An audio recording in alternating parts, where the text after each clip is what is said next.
Alice's Adventures in Wonderland by Lewis Carroll. Chapter 5. Advice from a Caterpillar. The caterpillar and Alice looked at each other for some time in silence. At last the caterpillar took the hookah out of its mouth and addressed her in a languid, sleepy voice. "Who are you?" said the caterpillar. This was not an encouraging opening for a conversation. Alice replied, rather shyly, I hardly know, sir, just at present. At least, I know who I was when I got up this morning, but I think I must have been changed several times since then." "What do you mean by that?" said the caterpillar sternly. "Explain yourself." "I can't explain myself, I'm afraid, sir," said Alice, "because I'm not myself, you see." "I don't see," said the caterpillar. "I'm afraid I can't put it more clearly," Alice replied, very politely, "for I can't understand it myself to begin with, and being so many different sizes in a day is very confusing." "It isn't," said the caterpillar. "Well, perhaps you haven't found it so yet," said Alice. "But when you have to turn into a chrysalis, you will some day, you know, and then after that into a butterfly, I should think you'll feel it a little queer, won't you?" "Not a bit," said the caterpillar. "Well, perhaps your feelings may be different," said Alice. "All I know is, it would feel very queer to me." "You?" said the caterpillar contemptuously. "Who are you?" Which brought them back again to the beginning of the conversation. Alice felt a little irritated at the caterpillar's making such very short remarks, and she drew herself up and said, very gravely, "I think you ought to tell me who you are first." "Why?" said the caterpillar. Here was another puzzling question, and as Alice could not think of any good reason, and as the caterpillar seemed to be in a very unpleasant state of mind, she turned away. "Come back," the caterpillar called after her. "I've something important to say." This sounded promising, certainly. Alice turned and came back again. "Keep your temper," said the caterpillar. "Is that all?" said Alice, swallowing down her anger as well as she could.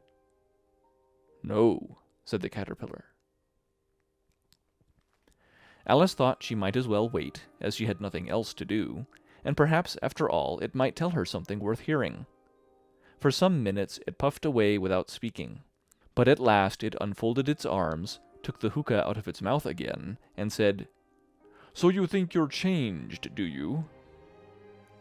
"I'm afraid I am, sir," said Alice.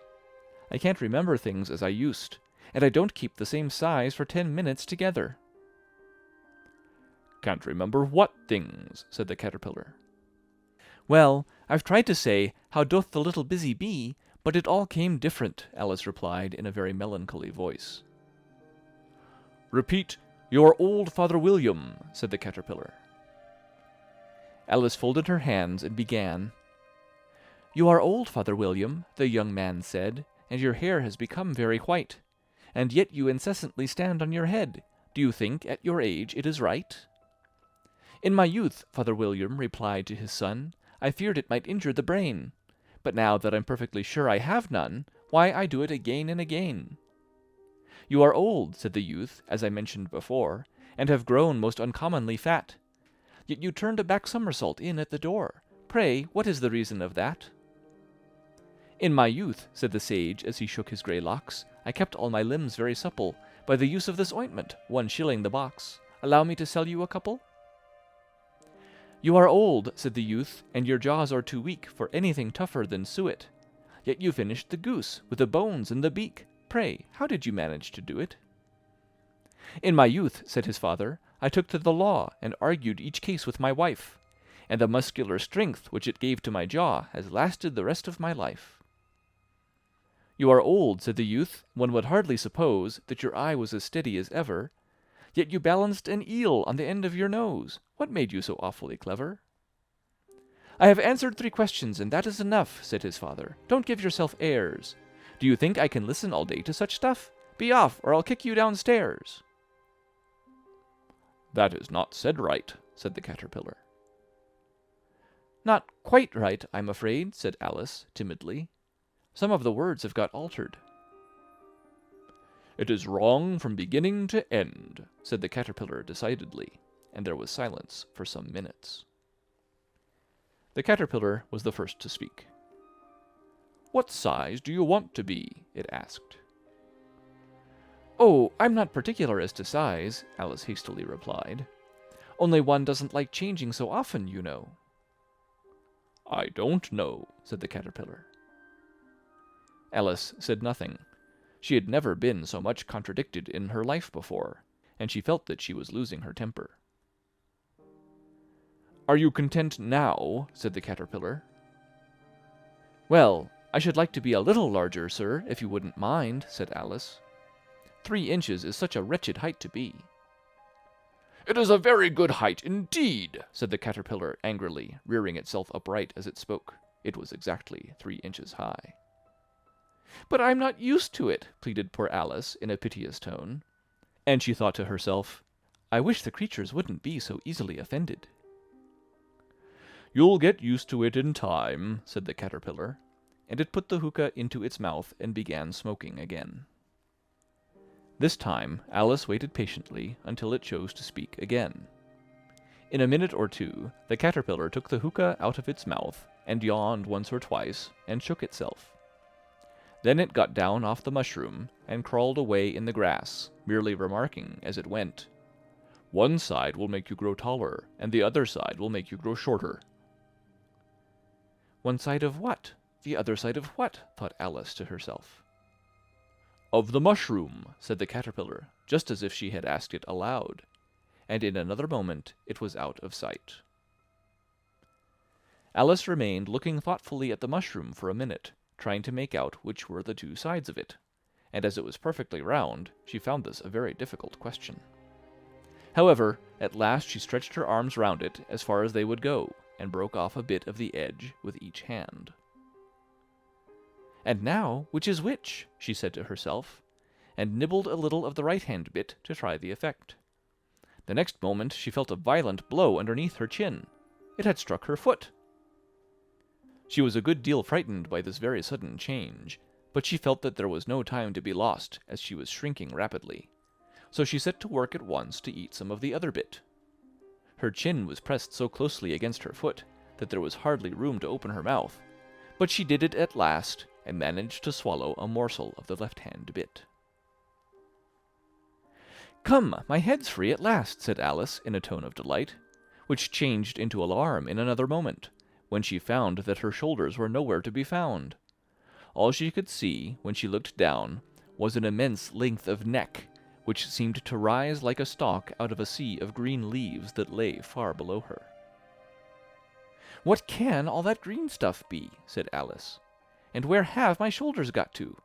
And oh, my poor hands, how is it I can't see you? She was moving them about as she spoke, but no result seemed to follow, except a little shaking among the distant green leaves. As there seemed to be no chance of getting her hands up to her head, she tried to get her head down to them, and was delighted to find that her neck would bend about easily in any direction, like a serpent. She had just succeeded in curving it down into a graceful zigzag, and was going to dive in among the leaves, which she found to be nothing but the tops of the trees under which she had been wandering, when a sharp hiss made her draw back in a hurry. A large pigeon had flown into her face and was beating her violently with its wings. "Serpent!" screamed the pigeon. "I'm not a serpent," said Alice indignantly. "Let me alone." "Serpent, I say again!" repeated the pigeon, but in a more subdued tone, and added with a kind of sob, "I've tried every way, and nothing seems to suit them." "I haven't the least idea what you're talking about," said Alice.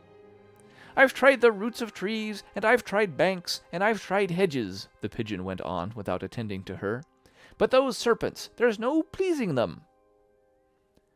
Alice was more and more puzzled, but she thought there was no use in saying anything more till the pigeon had finished.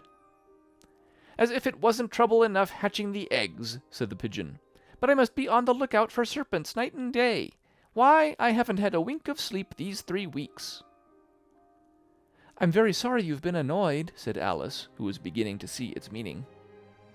"And just as I'd taken the highest tree in the wood," continued the pigeon, raising its voice to a shriek, "and just as I was thinking I should be free of them at last, they must needs come wriggling down from the sky. Ugh, serpent!" "But I'm not a serpent, I tell you," said Alice. I'm a... "Well, what are you?" said the pigeon. "I can see you're trying to invent something." I'm a little girl," said Alice, rather doubtfully, as she remembered the number of changes she had gone through that day. "A likely story indeed," said the pigeon in a tone of the deepest contempt.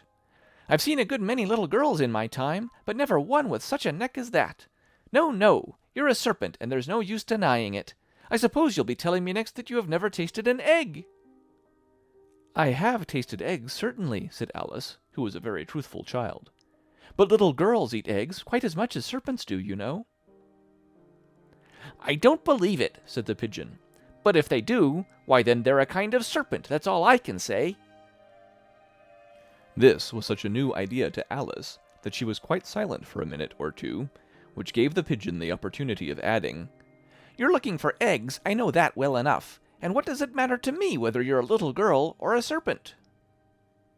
"It matters a good deal to me," said Alice hastily, "but I'm not looking for eggs as it happens, and if I was, I shouldn't want yours. I don't like them raw." "Well, be off then," said the pigeon in a sulky tone, as it settled down again into its nest. Alice crouched down among the trees as well as she could, for her neck kept getting entangled among the branches, and every now and then she had to stop and untwist it.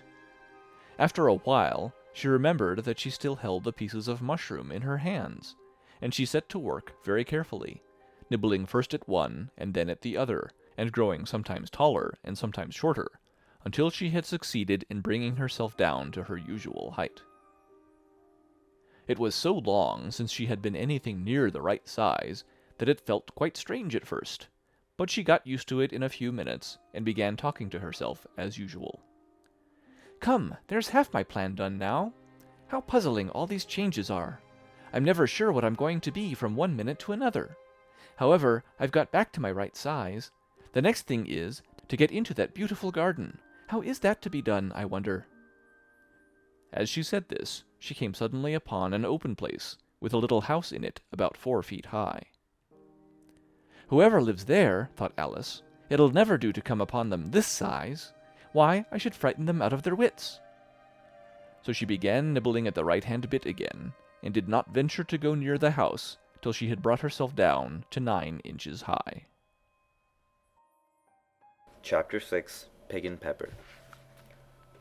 For a minute or two she stood looking at the house and wondering what to do next, when suddenly a footman in livery came running out of the wood. She considered him a footman because he was in livery, otherwise, judging by his face only, she would have called him a fish, and rapped loudly at the door with his knuckles. It was opened by another footman in livery with a round face and large eyes like a frog, and both footmen, Alice noticed, had powdered hair and curls all over their head. She felt very curious to know what it was all about, and crept a little way out of the wood to listen. The fish footman began by producing from under his arm a great letter, nearly as large as himself, and this he handed over to the other, saying in a solemn tone, for the Duchess, an invitation from the Queen to play croquet. The frog footman repeated in the same solemn tone, only changing the order of the words a little, from the Queen an invitation for the Duchess to play croquet. Then they both bowed, and their curls got entangled together.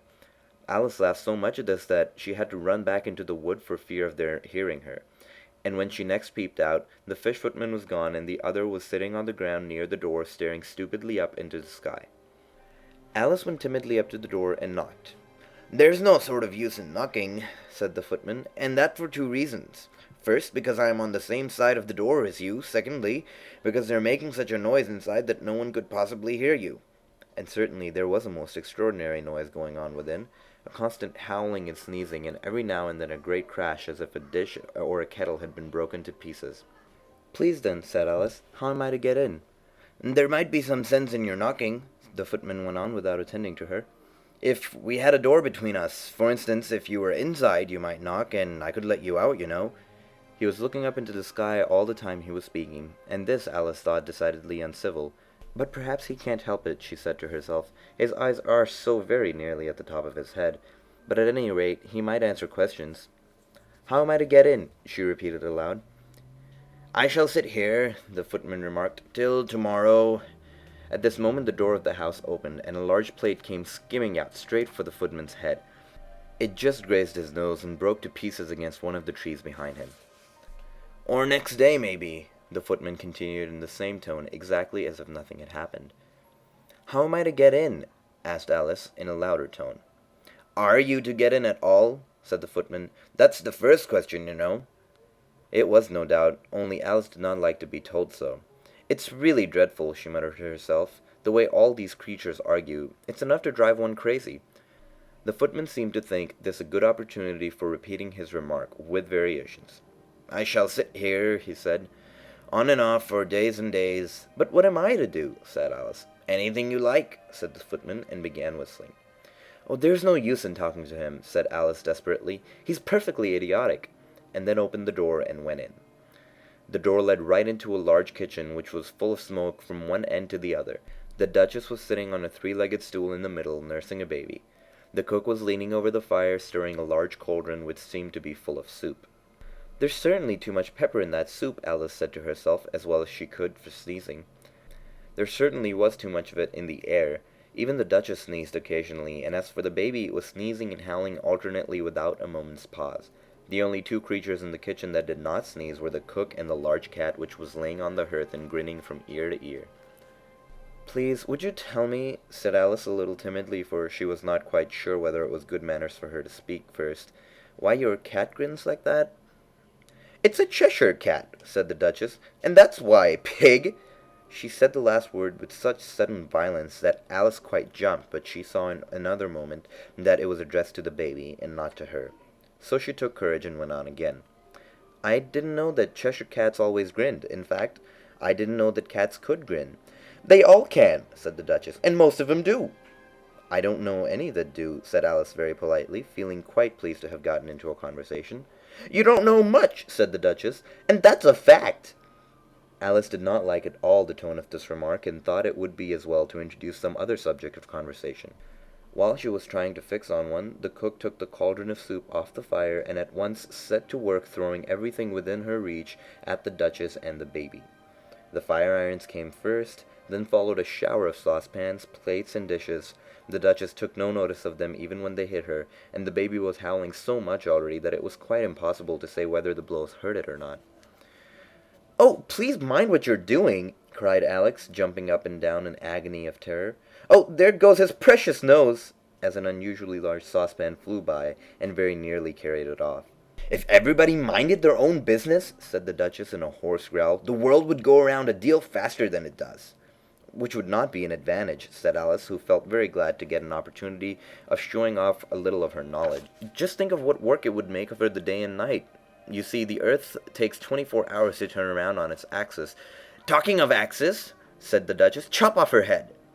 Alice glanced rather anxiously at the cook to see if she meant to take the hint, but the cook was busily stirring the soup, and seemed not to be listening. She went on again. 24 hours, I think, or is it 12? "Oh, don't bother me," said the Duchess. "I never could abide figures." And with this she began nursing the child again, singing a sort of lullaby to it as she did so, and giving a violent shake at the end of every line. "Speak roughly to your little boy, and beat him when he sneezes. He only does it to annoy, because he knows it teases." And then the chorus, in which the cook and the baby joined. "Wow, wow, wow." While the Duchess sang the second verse of the song, she kept tossing the baby violently up and down, and the poor little thing howled so that Alice could hardly hear the words. "I speak severely to my boy, and beat him when he sneezes, for he can thoroughly enjoy the pepper when he pleases." Wow, wow, wow. "Here, you might nurse it a bit if you like," the Duchess said to Alice, flinging the baby at her as she spoke. "I must go and get ready to play croquet with the Queen." And she hurried out of the room, and the cook threw a frying pan after her as she went, but just missed her. Alice caught the baby with some difficulty, as it was a queer-shaped little creature, and held out its arms and legs in all directions. "Just like a starfish," thought Alice. The poor little thing was snorting like a steam engine when she caught it, and kept doubling itself up and straightening itself out again, so that altogether for the first minute or two it was as much as she could do to hold it. As soon as she had made out the proper way of nursing it, which was to twist it up in a sort of knot, and then keep tight hold of its rear end and left foot, so as to prevent its undoing itself, she carried it into the open air. "If I don't take this child away from me," thought Alice, "they're sure to kill it in a day or two. Wouldn't it be murder to leave it behind?" She said the last words out loud, and the little thing grunted in reply. It had left off sneezing by this time. "Don't grunt," said Alice. "That's not at all a proper way of expressing yourself." The baby grunted again, and Alice looked very anxiously into its face to see what was the matter with it. There could be no doubt that it had a very turn-up nose, which was more like a snout than a real nose. Also, its eyes were getting extremely small for a baby. Altogether, Alice did not like the look of the thing at all. But perhaps it's only sobbing, she thought, and looked into its eyes again to see if there were any tears. No, there were no tears.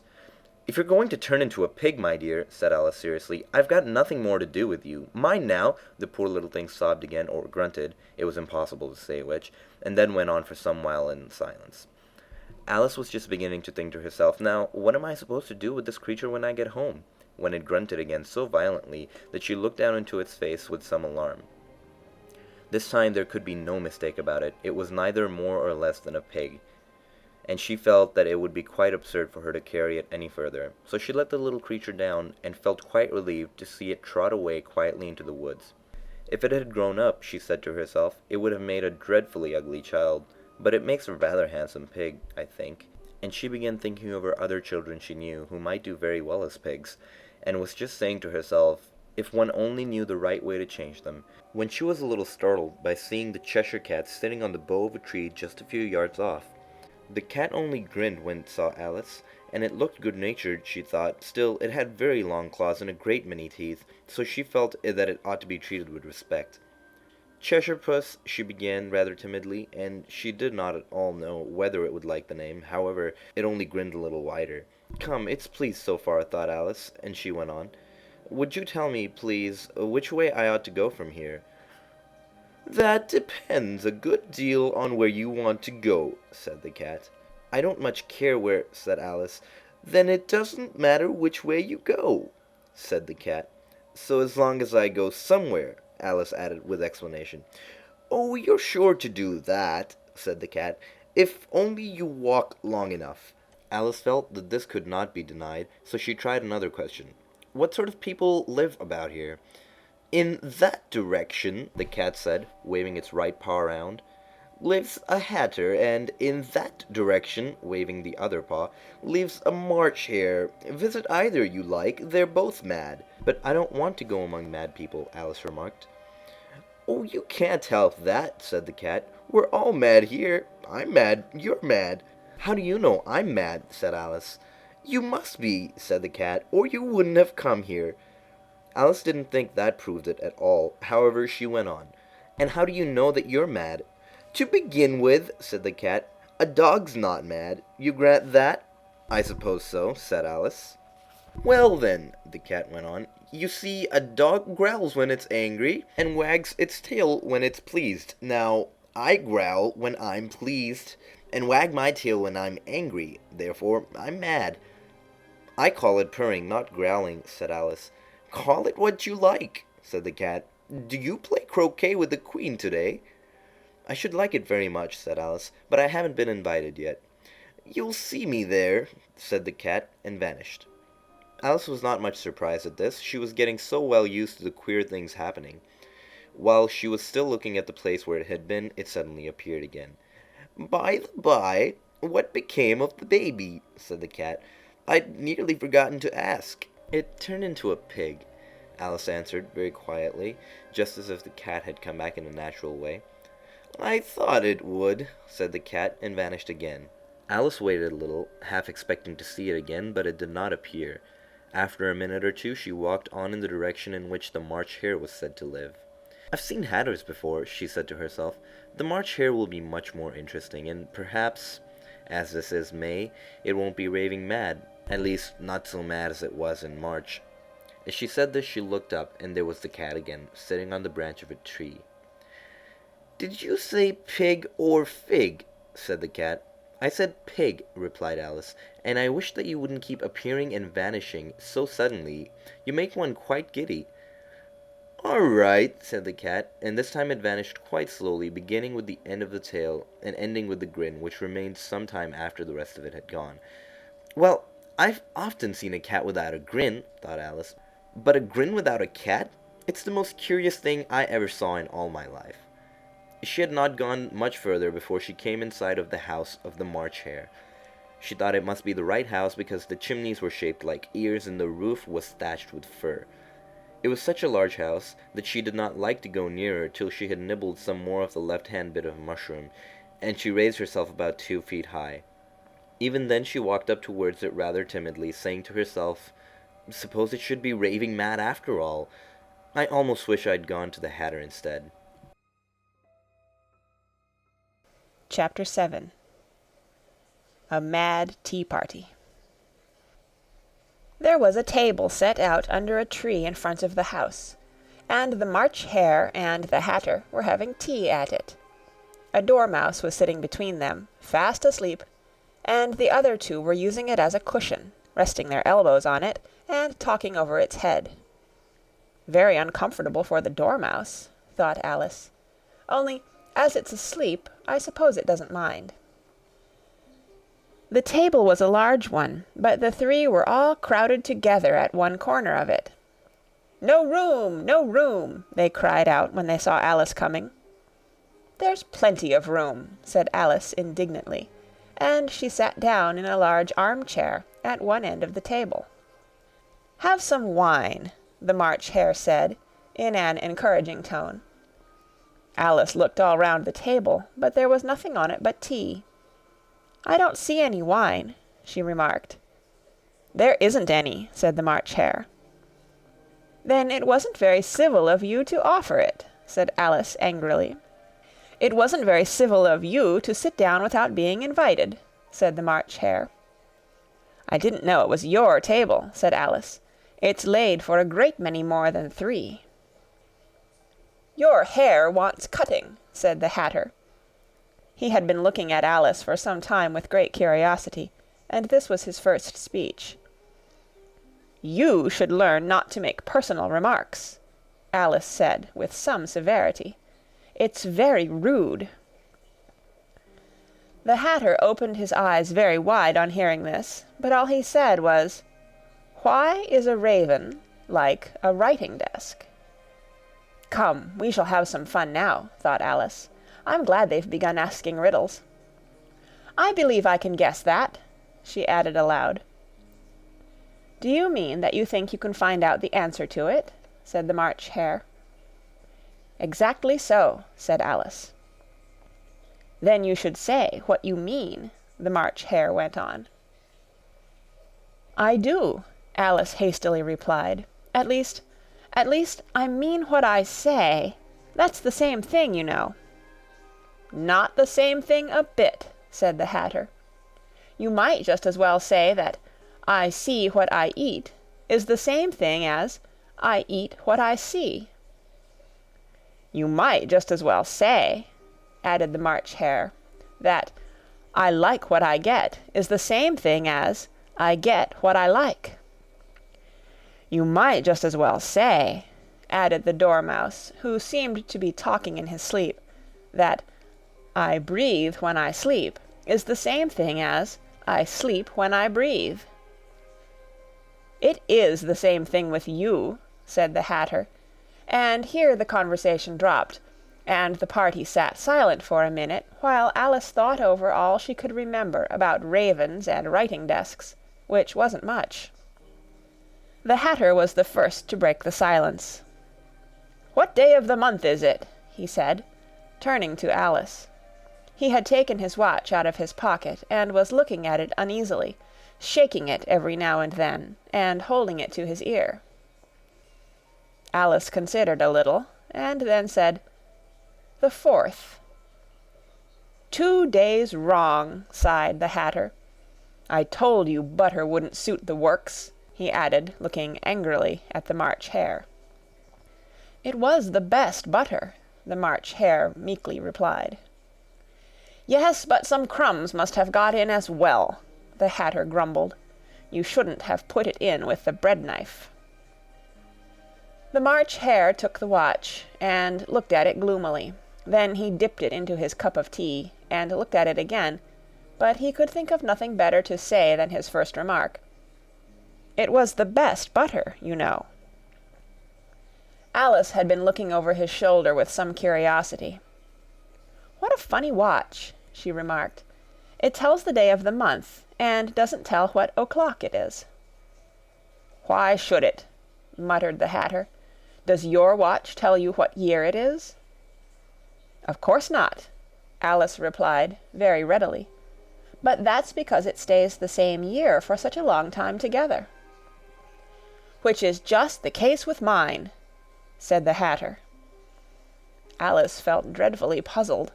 The Hatter's remark seemed to have no sort of meaning in it, and yet it was certainly English. "I don't quite understand you," she said, as politely as she could. "The Dormouse is asleep again," said the Hatter, and he poured a little hot tea upon its nose. The Dormouse shook its head impatiently, and said, without opening its eyes, of course, just what I was going to remark myself." "Have you guessed the riddle yet?" the Hatter said, turning to Alice again. "No, I give it up," Alice replied. "What's the answer?" "I haven't the slightest idea," said the Hatter. "Nor I," said the March Hare. Alice sighed wearily. "I think you might do something better with the time," she said, "than waste it in asking riddles that have no answers." "If you knew time as well as I do," said the Hatter, "you wouldn't talk about wasting it. It's him." "I don't know what you mean," said Alice. "Of course you don't," the Hatter said, tossing his head contemptuously. "I dare say you never even spoke to time." "Perhaps not," Alice cautiously replied. "But I know I have to beat time when I learn music." "Ah, that accounts for it," said the Hatter. "He won't stand beating. Now, if you only kept on good terms with him, he'd do almost anything you liked with the clock. For instance, suppose it were 9 o'clock in the morning, just time to begin lessons. You'd only have to whisper a hint to time, and round goes the clock in a twinkling. 1:30, time for dinner." "I only wish it was," the March Hare said to itself in a whisper. "That would be grand, certainly," said Alice thoughtfully. "But then I shouldn't be hungry for it, you know." "Not at first, perhaps," said the Hatter, "but you could keep it to 1:30 as long as you liked." "Is that the way you manage?" Alice asked. The Hatter shook his head mournfully. "Not I," he replied. "We quarrelled last March, just before he went mad, you know," pointing with his teaspoon at the March Hare.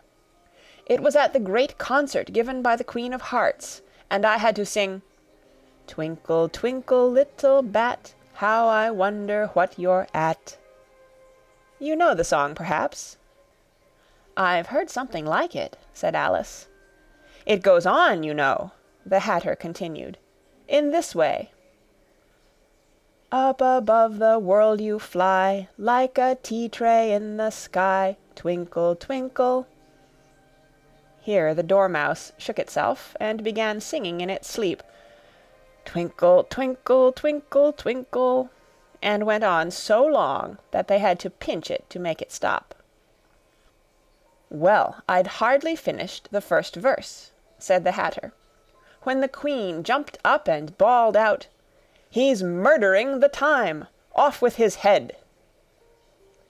"How dreadfully savage!" exclaimed Alice. "And ever since that," the Hatter went on in a mournful tone, "he won't do a thing I ask.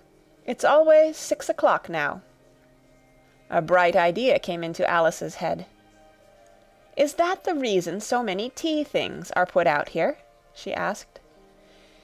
"Yes, that's it," said the Hatter with a sigh. "It's always tea time, and we've no time to wash the things between whiles." Then you keep moving round, I suppose," said Alice. "Exactly so," said the Hatter, "as the things get used up." "But what happens when you come to the beginning again?" Alice ventured to ask. "Suppose we change the subject," the March Hare interrupted, yawning. "I'm getting tired of this. I vote the young lady tells us a story." "I'm afraid I don't know one," said Alice, rather alarmed at the proposal. "Then the Dormouse shall," they both cried. "Wake up, Dormouse!" and they pinched it on both sides at once. The Dormouse slowly opened his eyes. "I wasn't asleep," he said, in a hoarse, feeble voice. "I heard every word you fellows were saying." "Tell us a story," said the March Hare. "Yes, please do," pleaded Alice. "And be quick about it," added the Hatter, "or you'll be asleep again before it's done." "Once upon a time there were 3 little sisters," the Dormouse began in a great hurry. "And their names were Elsie, Lacie, and Tilly, and they lived at the bottom of a well." "What did they live on?" said Alice, who always took a great interest in questions of eating and drinking. "They lived on treacle," said the Dormouse, after thinking a minute or two. "They couldn't have done that, you know," Alice gently remarked. "They'd have been ill." "So they were," said the Dormouse. "Very ill." Alice tried to fancy to herself what such an extraordinary way of living would be like, but it puzzled her too much, so she went on. "But why did they live at the bottom of a well?" "Take some more tea," the March Hare said to Alice very earnestly. "I've had nothing yet," Alice replied in an offended tone. "So I can't take more." "You mean you can't take less," said the Hatter. "It's very easy to take more than nothing." "Nobody asked your opinion," said Alice.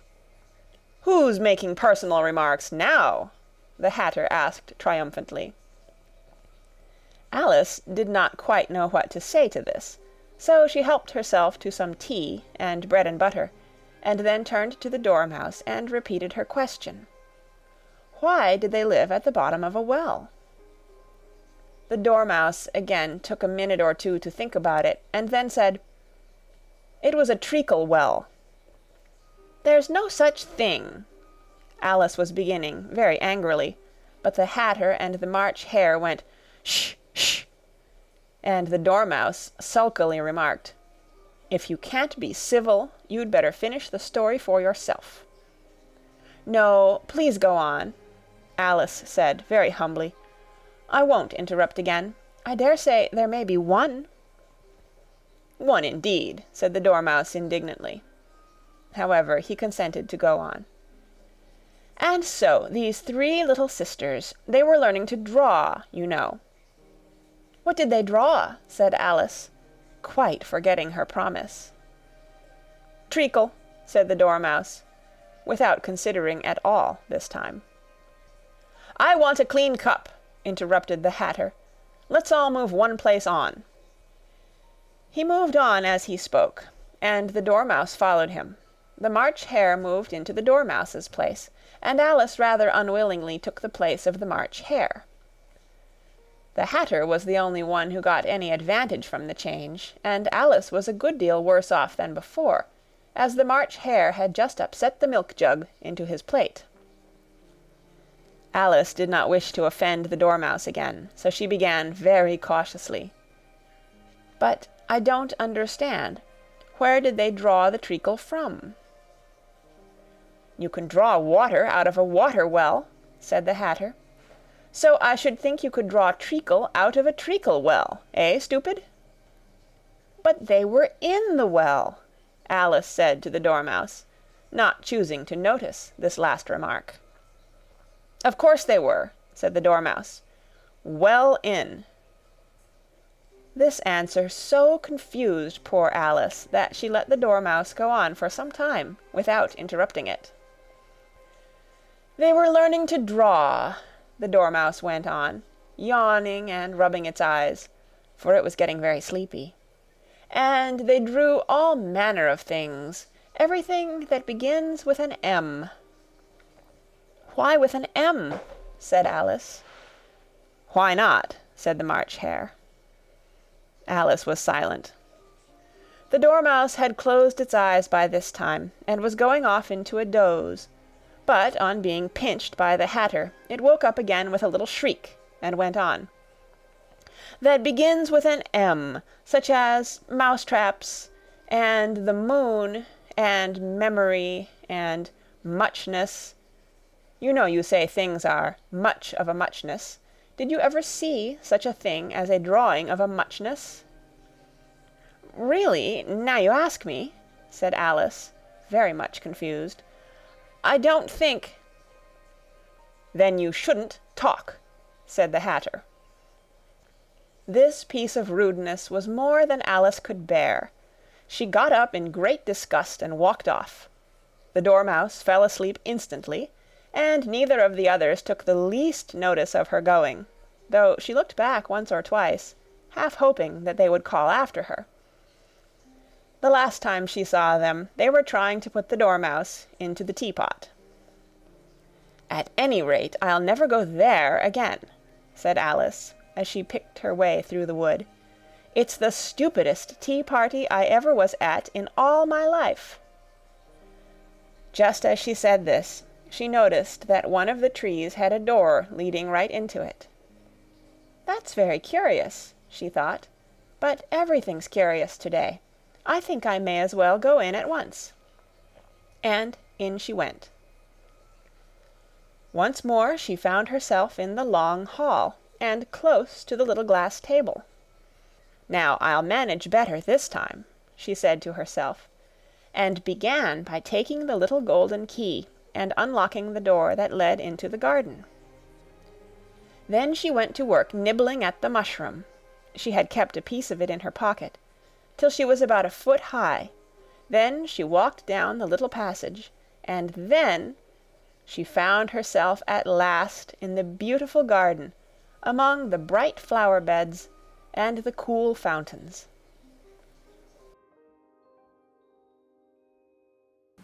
Chapter 8. The Queen's Croquet-ground. A large rose tree stood near the entrance of the garden. The roses growing on it were white, but there were 3 gardeners at it, busily painting them red. Alice thought this a very curious thing, and she went nearer to watch them, and just as she came up to them she heard one of them say, "Look out now, Five! Don't go splashing paint all over me like that." "I couldn't help it," said Five in a sulky tone. "Seven jogged my elbow." On which Seven looked up and said, "That's right, Five, always lay the blame on others." "You'd better not talk," said Five. "I heard the Queen say only yesterday you deserve to be beheaded." "What for?" said the one who had spoken first. "That's none of your business, too," said Seven. "Yes, it is his business," said Five, "and I'll tell him. It was for bringing the cook tulip roots instead of onions." Seven flung down his brush, and had just begun, "Well, of all the unjust things," when his eye chanced to fall upon Alice as she stood watching them, and he checked himself suddenly. The others looked round also, and all of them bowed low. "Would you tell me," said Alice a little timidly, "why are you painting those roses?" Five and Seven said nothing, but looked at Two. Two began in a low voice, "Why, the fact is, you see, miss, this here ought to have been a red rose tree, and we put a white one in by mistake, and if the Queen was to find out, we should all have our heads cut off, you know. So you see, miss, we're doing our best afore she comes to—" At this moment Five, who'd been anxiously looking across the garden, called out, "The Queen! The Queen!" and the 3 gardeners instantly threw themselves flat upon their faces. There was a sound of many footsteps, and Alice looked round, eager to see the Queen. First came 10 soldiers, carrying clubs. They were all shaped like the 3 gardeners, oblong and flat, with their hands and feet at the corners. Next the 10 courtiers. These were ornamented all over with diamonds, and walked 2 and 2, as the soldiers did. After these came the royal children. There were 10 of them, and the little dears came jumping merrily along hand in hand in couples. They were all ornamented with hearts. Next came the guests, mostly kings and queens, and among them Alice recognized the White Rabbit. It was talking in a hurried, nervous manner, smiling at everything that was said, and went by without noticing her. Then followed the Knave of Hearts, carrying the king's crown on a crimson velvet cushion, and last of all this grand procession came the King and Queen of Hearts. Alice was rather doubtful whether she ought not lie down on her face like the 3 gardeners, but she could not remember ever having heard of such a rule at processions. And besides, what would be the use of a procession, thought she, if people all had to lie down upon their faces so they couldn't see it? So she stood still where she was and waited. When the procession came opposite to Alice, they all stopped and looked at her, and the Queen said severely, "Who is this?" She said it to the Knave of Hearts, who only bowed and smiled in reply. "Idiot," said the Queen, tossing her head impatiently, and turning to Alice, she went on, "What's your name, child?" "My name is Alice, so please your Majesty," said Alice very politely, but she added to herself, "Why, they're only a pack of cards after all. I needn't be afraid of them." "And who are these?" said the Queen, pointing to the 3 gardeners who were lying round the rose tree, for you see, as they were all lying on their faces, and the pattern on their backs was the same as the rest of the pack, she could not tell whether they were gardeners, or soldiers, or courtiers, or 3 of her own children. "How should I know?" said Alice, surprised at her own courage. "It's no business of mine." The Queen turned crimson with fury, and after glaring at her for a moment like a wild beast, screamed, "Off with her head! Off!" "Nonsense!" said Alice, very loudly and decidedly, and the Queen was silent. The King laid his hand upon her arm, and timidly said, "Consider, my dear, she is only a child." The Queen turned angrily away from him, and said to the Knave, "Turn them over." The Knave did so very carefully, with 1 foot. "Get up!" said the Queen, in a shrill, loud voice, and the 3 gardeners instantly jumped up and began bowing to the King, the Queen, the royal children, and everybody else. "Leave off that!" screamed the Queen. "You make me giddy." And then, turning to the rose tree, she went on, "What have you been doing here?" "May it please your Majesty," said 2 in a very humble tone, going down on one knee as he spoke. "We were trying—" "I see," said the Queen, who had meanwhile been examining the roses. "Off with their heads!" And the procession moved on, 3 of the soldiers remaining behind to execute the unfortunate gardeners, who ran to Alice for protection. "You shan't be beheaded," said Alice, and she put them into a large flower pot that stood near. The 3 soldiers wandered about for a minute or 2 looking for them, and then quietly marched off after the others. "Are their heads off?" shouted the Queen. "Their heads are gone, if it please your Majesty," the soldiers shouted in reply. "That's right," shouted the Queen. "Can you play croquet?" The soldiers were silent, and looked at Alice, as the question was evidently meant for her. "Yes," shouted Alice. "Come on, then," roared the Queen, and Alice joined the procession, wondering very much what would happen next. "It's a very fine day," said a timid voice at her side. She was walking by the White Rabbit, who was peeping anxiously into her face. "Very," said Alice. "Where's the Duchess?" "Shh, shh," said the Rabbit in a low, hurried tone. He looked anxiously over his shoulder as he spoke, and then raised himself upon tiptoe, put his mouth close to her ear, and whispered, "She's under sentence of execution." "What for?" said Alice. "Did you say, 'what a pity'?" the Rabbit asked. "No, I didn't," said Alice. "I don't think it's at all a pity. I said, 'what for'?" "She boxed the Queen's ears," the Rabbit began. Alice gave a little scream of laughter. "Oh, hush!" the Rabbit whispered in a frightened tone. "The Queen will hear you. You see, she came rather late, and the Queen said—" "Get to your places!"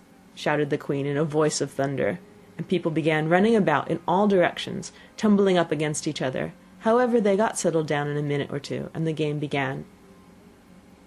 Alice thought she had never seen such a curious croquet-ground in her life. It was all ridges and furrows. The balls were live hedgehogs, the mallets live flamingos, and the soldiers had to double themselves up and to stand on their hands and feet to make the arches.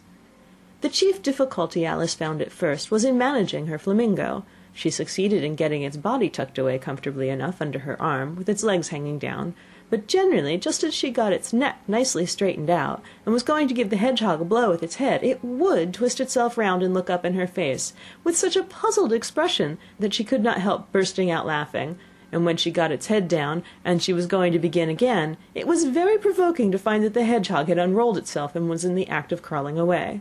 Besides all this, there was generally a ridge or furrow in the way wherever she wanted to send the hedgehog to, and as the doubled-up soldiers were always getting up and walking off to other parts of the ground, Alice soon came to the conclusion that it was a very difficult game indeed.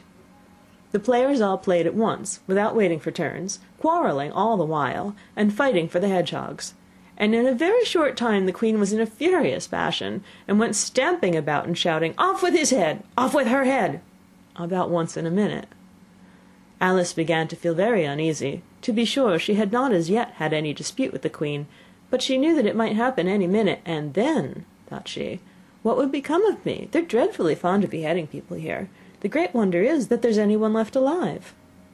She was looking about for some way of escape, and wondering whether she could get away without being seen, when she noticed a curious appearance in the air. It puzzled her very much at first, but after watching it a minute or two, she made it out to be a grin, and she said to herself, "It's the Cheshire Cat. Now I shall have somebody to talk to."